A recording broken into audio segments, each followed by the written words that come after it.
Yo, what's good? This is Anna Morgan, and you're listening to Poducer.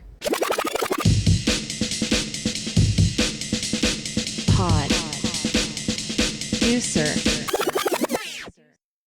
Thank you so much for sitting down with us. We really appreciate your time. I like to start out with a fun little icebreaker question, which I ask all my guests on the long form, which is, what was your first concert? I actually cut school. I used to listen to this radio station, like 92 K Rock. I grew up in the Bronx. I'm from New York, and the first time I ever cut school was to go to a concert where it was like Korn and like Smile and like a few other metal bands, like new metal. I was 11. Did you enjoy it? Yeah, I had a really good time. I took the train all by myself. Really? I lived in the Bronx, and this was at the South Street Seaport, so I took the train all the way through Manhattan when I was supposed to be in class. It was fun. Yeah. It was a free show. I kept hearing it on the radio. It was like being promoted like over and over again, and I was like, I want to go to that. Dang, city kids are just built different. Like, I think of kids that grew up in, I live in Chicago now, but like the kids that grew up in Chicago, they just have a different grit about them. Probably the same thing with New York, even though New York's even more intense. Do you feel that that's true? Like, you meet people that are from the city and they just have like a little bit more street smarts? I mean, I think it's just out of necessity. Like, I grew up during a really bad time in New York City, actually. It was like, gunshots every night. Like, it was not good. So, yeah, I think you kind of have to have your wits about you when you're in public if you're in environments like that. Yeah, for sure. So you said something about a radio show, and I wanted to ask you, because I saw somewhere that you had a radio show. Do you still have the radio show? I don't do radio anymore. That was a UK London-based station called Radar Radio that got canceled. Yeah, during like the first wave of Me Too stuff. But it was where a lot of like my friends like got their kind of starts to their career. Like Sicaria Sound had a show also on that same like radio station. That's how I know them actually, or her now. Yeah. Let me think if there's anybody else like people would know over here. Maybe like Oblig, I think, was also on Radar, who's on Rinse now. Yeah, a lot of people that are like doing Rinse stuff now used to be on Radar.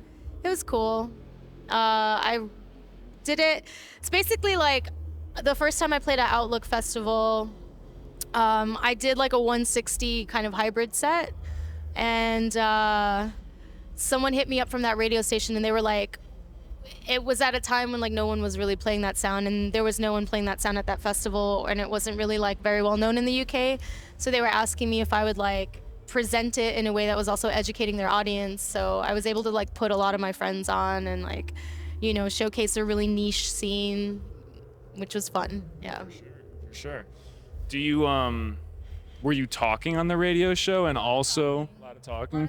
A lot of interviewing, but because I didn't live in London, I I would do my show and then send it in. And I would talk too long, and then I'd sometimes have 30 minutes of conversation that I'd have to figure out how to edit to like fit into like 10 minutes. Yeah. There were a few shows where like the interviews were so interesting that I mostly made the show about that. And there were some times when I like interviewed like a vocalist or something. It would be mostly interview and then like a track, of theirs, and then chat and then a track of theirs. Sure. Yeah. That's like that's how we did it for a long time on our show, track and then chat. We do stuff on YouTube now, so it's kind of hard, copyright stuff. Yeah. But have you ever thought about getting back into the radio? It's a little hard to manage now. Like, I'll still do like guest mixes and stuff, but even that's a bit much to like keep up with because I'm like traveling most of the time now. I do like doing radio, and mostly it's because, a lot of the stuff I play is super niche, and it's not really played, I do club music. So in festivals, there's not a lot of people like playing club music in those scenarios. And a lot of the tracks I play are from artists that like don't really have, big audiences, and they're my friends. So, that's the best thing I think about radio, or like creating platforms where you can just like shine a light on your homies and your community. Yeah, oh, totally. That's what we're trying to do here, so I completely agree. You have a very eclectic sound. You have a lot of different genres going on. So I was just curious, like, where you're trying to pull from, and then I'll have a follow-up question there, too. In the set I played tonight, there's an artist that's Peruvian and Japanese that's from the UK. He goes by Aitoa. I played a track of his that actually has a vocalist. I don't know if you caught, there's like a 160 electro track with like a Japanese female vocalist on it. I played that. One of the reasons I love that track is because, I rep the people. Yeah. So in my hometown in New York, people actually know me more for like playing global club music. So like dancehall, reggaeton, dembow, baile funk, Afro house. That's what I did as a DJ before I ever started producing. But I was making a lot of like things that were influenced by sound system music. So like jungle and like Chicago footwork. Here we are in Chicago. Yeah, I heard some footwork. I wasn't able to play any of that stuff in any of the ways that I was getting booked. But I was making like edits, like drum and bass edits and like footwork edits.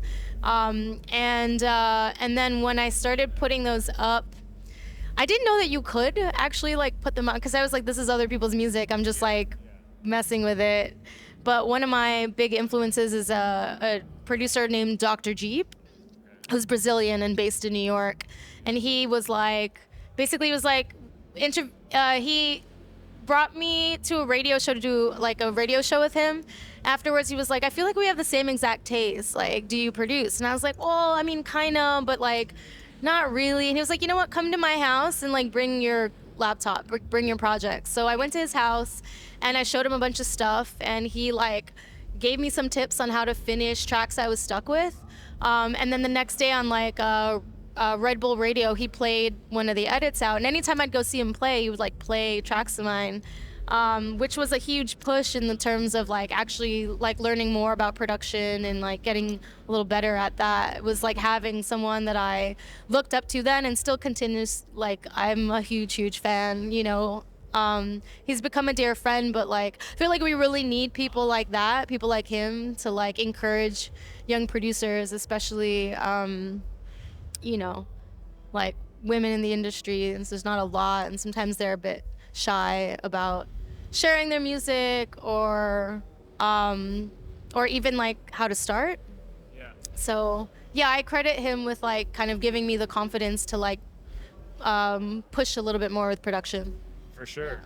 For sure. You mentioned baile funk, like where it's like Brazilian, and the person that comes to mind for me is Sango. Do you know Sango? I guess I just like want an education on that. Well, the baile funk rhythms are coming from the continent of Africa. Like pretty much all of the rhythms, like in popular music, like hip hop, it's really different from like what I grew up with in terms of like dancehall, or like what like Afro-Caribbean stuff, is actually quite different from like the baile funk stuff. I just really like it, it's like, it's ghetto hood music. I'm like, it's favela music, which is like, if you I don't know how familiar you are with favelas, but yeah, they're rough neighborhoods. I think that for me, like, as you said, like my sound is really eclectic. I feel like I couldn't not do that. I was like born in Japan. My mom's Okinawan. My family's Jamaican, but like super mixed. I'm from the Bronx. I was raised in a Latin neighborhood, like Puerto Rican and Dominican neighborhood. And so like, I would say the eclecticness of my sound is really just like, what you're hearing is like my life experiences, like where I've been, like and like what makes me who I am, I think. Yeah, that makes sense. I feel like it also probably opens you up to being more able to take in other music because you already have such a wide base. I I mean, mean, I love all kinds of music, but I also am a bit of a snob. So, I mean, if you're a tastemaker, you have taste, your personal taste, right? So there's a lot of stuff you're also not gonna like very much, too. for sure, yeah. No, and that's super important as well. I'm curious, since you said you're a tastemaker, what are some sounds right now, genre-wise, that you're really into and think maybe could be the next thing, or maybe it is the thing, but you're just into it? I mean, I've been a junglist for a really long time. As a raver, like, as far as like music goes, I would consider myself a raver. I've been going to raves since I'm like 14 years old. And uh, I'm really happy to see like how much more people are open to receiving that sound. Is like usually people would just like run away. If you play like jungle or drum and bass, it's a lot for a lot of people. And right now we're having a climate where we're seeing drum and bass and jungle like hit, audiences that it's just en masse, especially in North America. There's an artist I really love called Nia Archives, who's a UK-based junglist, who like recently opened for Beyonce in London, which is huge. It's huge. That's a new place to find that music. So it's exciting, and I'm really excited to see like where it goes. Yeah. Yeah. For sure. I mean, I guess I'm just curious, like, since you brought up Beyonce, like, her new album is a dance album, it's a house album, and a lot of people get online and they get upset because she, hasn't been doing that, and there's so much culture behind it, and maybe she's like, some might even say appropriating. I don't really want to say that, but because I don't think it really matters, but I'm just curious what you think about when big artists like Beyonce tap into the electronic or the dance music scene and kind of make it their own. Like, is it good for the culture? Is it dangerous because we lose some history? She's done it really well. She's done it with respect to the culture, and she's also, the producers that she has on that album are the right people to be working with and the right people to rep that sound.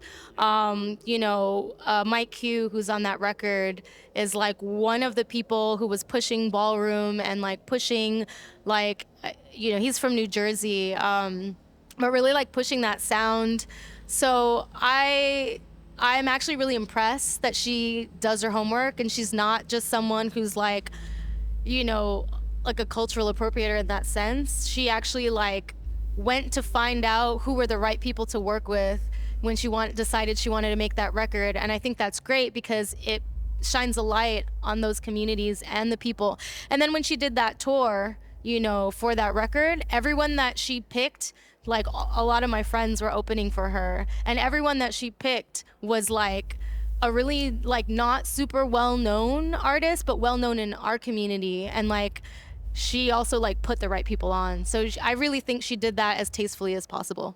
And I think that it's great because, these are obviously like EDM is big, but that to me is like, that's an appropriation of my culture, right? So like, that it's EDM is more like about like industry and like corporate. It's basically like corporate people like realized that there was music to be made from underground, money to be made from underground dance music, and they, created the structure that is like EDM in the industry, and then decided not to include a lot of the people that were actually whose culture they were like taking from. So when you see someone do it right and with respect to the culture and really highlighting the people that are pushing that sound, I think it's great for the narrative, and it's healthy, and it brings a lot more people to it in the right way. Yeah, for sure. I mean, we've already talked about some people like shouting out some people, but sticking to this line of praising the people that deserve praise. Like, who are some people right now that you think are just really killing it, like, and that you look up to? Oh my gosh, There's probably a lot, yeah. I mean, as I said, like my taste is really eclectic. So, um, like literally, there's so many. I'm gonna say I'm really, as far as I think that would relate to this, probably the people that would be watching your podcast. I'd say like shout out to Nikki Nair. I think he's really changing stuff. He's coming from the techno world, and makes a wide range of music. But he's also managed to like have an influence like in this scene, which I think is really great. I played an edit of his that he made of like Ivy Lab's Cake in my set, and it's like a Jersey Club beat, and so like to see people in this, like it's actually really wild to see Jersey Club like having a huge moment. Obviously, I feel like TikTok has a lot to do with that, but shout out Unique, who's been like really pushing Jersey and repping that sound for a long time. It's crazy to see like people from like my like little club worlds in New York like doing these huge things, like, and uh let's see, Oak, I think also would relate to people that might be watching your podcast because he kind of plays in this world a lot too. He's originally from Calgary, Taiwanese Canadian. I love his music. He's more rooted in hip hop. Lately, he's been doing more like club stuff, but he just explores music. But his production's really clean and minimal and like really fun to play. There's an artist called Wise, who's actually here. That's the girl I was talking to. I played one of her tracks that I put out on the last compilation that we put out on my label, Worst Behavior Rex. Check out Worst Behavior Rex. So that was volume 4. That track has been getting played by like Machine Drum and like Sully, who's like her musical like idol. And last night when I played for G Jones, he asked me about the track ID. I was like, yo, G Jones just asked me the track ID for your track. And that's like the 3rd track she's ever made. So, shout out like Women Making Jungle. Yeah. And I had mentioned her earlier. I feel like Nia Archives is someone who's pushing the sound really far. Going back to like the UK, I would say Sherelle is probably like the biggest artist that's been pushing like footwork jungle and like the hybrid stuff in between there, a lot of turbo stuff. Yeah, I could kind of go on and on and on. Since we're in Chicago, I would say like Ariel Zatina is a really great, I guess people kind of more associate her with techno, but she's a great artist that's based here in Chicago, and like really inspiring. No, it's awesome. I feel like all these shout outs only open doors for people to go check them out. So I think it's totally worth mentioning them. Shout out G Jones. That's awesome that you opened up for him. I have like, I think that was the 2nd show with him, and then we have one more tomorrow in Austin. Nice. Oh, you're moving. Yeah, I was surprised, honestly, to get hit up by him.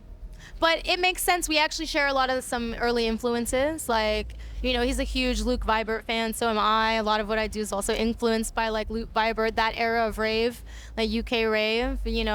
He's, like, a legend to me. I think it's amazing that he's been, like, bringing him out on shows. He booked him for his, like, Red Rock show. And I think what's interesting to me is, like, this sort of scene and community is it's a bit of a culture shock for me when I come into these spaces. It's very different from like, I guess, the spaces that I party in. And I noticed that a lot of the people here don't always really know the roots of the music that they are enjoying. So to see someone like him put on, the people that he's influenced by, someone like Luke Vibert, or like, I think he also booked Mala for like the Red Rock show. Mala's also playing in Chicago with him. I'm going to that. Yeah, sick. Yeah. So like putting on legends who are the origins of a lot of the stuff that people, like, but they're not really like aware of, I think is like, it's great to educate. Totally. We just talked to Turney and Sound, and they were talking a lot about education, and I think that it's super important, especially in this community, because it just ties you in deeper, and a lot of people didn't get that. They just heard it from the what you were talking about, like the corporate mega structure, They you hear know. and they're like, I like this, and Yeah, no fault to them, but it is enriching to go down that. yeah, there's a certain kind of like brain or something that does that, because there's like tons of really young producers where like the first dance music they heard was like Dead Mouse or something like that, you know, but like they're making like super interesting like underground dance music because they just were like brought in, and then like they're digging, you know. Yeah, and so I think the proliferation of all these sounds is great because it just like whatever the doorway is, you know, what gets someone's brain percolating and makes them like want to like learn more and know more and like explore themselves and play with sound, I think is great. Yeah, for sure. It's education's been a big theme of the night, and it has, and I think it's really important. I really quickly just wanted to go over the record label and what the plans are for that, what's going on. We just released an EP by a Mexican artist that lives in LA called 714. It's a collab with him and an artist called Tony Quattro, who's I know him from New York. Good friends of mine. And that EP, Move Like a Fish, is like really fun. It's a lot of like Afro influence and Latin influence. There's a remix by Nikki Nair on there, and another one by Deep Lincoln, who's a Mexican artist who throws parties in like Mexico City and living in San Antonio. And then the next release is actually Dr. Jeep. It's like a collab EP with like a remix by Jay Kenzo. Yeah, look out for the next Dr. Jeep release on Worst Behavior X. And check out our discography on Bandcamp. Sure. One thing I just wanted to talk about really quick was that, like because your sounds and where you're sourcing everything from is eclectic and worldwide, do you enjoy that allows you to travel worldwide? Do you like traveling? And we don't have to go down to like the pitfalls of traveling, but I'm just curious, like, if you enjoy that lifestyle. I am naturally like a nomad, so it suits me. I think it's harder for, people who, yeah, like if you're not really like a people person and you're more like a studio person. A lot of my friends are like producers. Like I'm a DJ first, and it's interesting. Like a long time ago, these were really different roles. They're actually very different skill sets. So I noticed that a lot of my friends that are more like DJs tend to be a little bit more extroverted, and they have, their brains are wired where they're more like enjoying a lot of input. A lot of my friends that are more like producer, like studio heads, it gets to be a lot for them pretty quickly, So I know for them it can be like challenging, but I definitely like thrive on new experiences and like being places I've never been, and that's all really entertaining for me. The travel, like the not sleep, like I just got back from Thailand. I had like 10 hours at home, and then I had to go to Oklahoma City yesterday, and then like I couldn't sleep in my hotel because this guy was like snoring like through the wall, and they wouldn't move my room. And anyway, so I haven't really slept in a while. Well, but I'll sleep tonight before I have to go to the airport at 11. Man, you're moving around. Yeah, I mean, that's a lot. I think for me it would be a lot, but also when the opportunity's there, you got to take it. Yeah, I mean, like the thing is, like I never like planned on living this life. This is like my fourth career, and it was not anything I really saw in the cards. It's just happened really organically, kind of based off of me sort of just like following my passion, like following my heart really. And like you have no idea, like music is so fickle, like the industry is really fickle. So like, people can decide tomorrow that they're not interested in booking me anymore, and like, so I feel like, yeah, while it's like poppin', like take the experience if you want it. Better to do it and say you did it than regret not having done it, right? So, yeah. Totally. You gotta strike the iron while it's hot. Man, I could ask you a lot of questions like about your last careers. Like that might be an interesting rabbit hole. Just a fun question to wrap this up, and this might be a little bit of a thinker, but what is something that your audience would be surprised to know about you? My favorite song is Moonlight Sonata by Beethoven. I don't know if anyone knows that, but I've I been know. obsessed with it since I was like 9. I heard it in like this sci-fi show about like a vampire cop. I don't remember the name of the show, but it was like a day walking vampire cop, and I heard Moonlight Sonata on this like TV show, and I've literally been obsessed with it since. And I've never heard a piece of music that I thought was better than that. Wow. I mean, all the odes to the moon, like Claire de Lune. I love me some Debussy. No, that was a good one. That was a good, fun, random question. Cool. Well, again, thank you so much for sitting down with us. Where can people find you? Well, I guess you can find me on Instagram. I'm kind of the most active there. I've kind of stopped using Facebook a long time ago. I forget to post there a lot. SoundCloud, I still post stuff there. Spotify. All Anna Morgan. It's, yeah, Anna Morgan DJ. I think most stuff, because Anna Morgan's like a super common name. Yeah, sorry. I also got that Midwest Anna, like where we do like Chicago. So sorry, Anna Morgan. I actually don't care how other people pronounce it. Okay. Cool. Well, especially if you're traveling around the world, people are like saying all kinds of weird things. You're like, yeah, you got it, basically. I feel like so long as the attention, the intention is to like get my attention and it's respectful, like it's fine. For It's sure. good. For sure. Cool, guys. Well, thank you for listening. Thank you for coming out. We'll see you next time.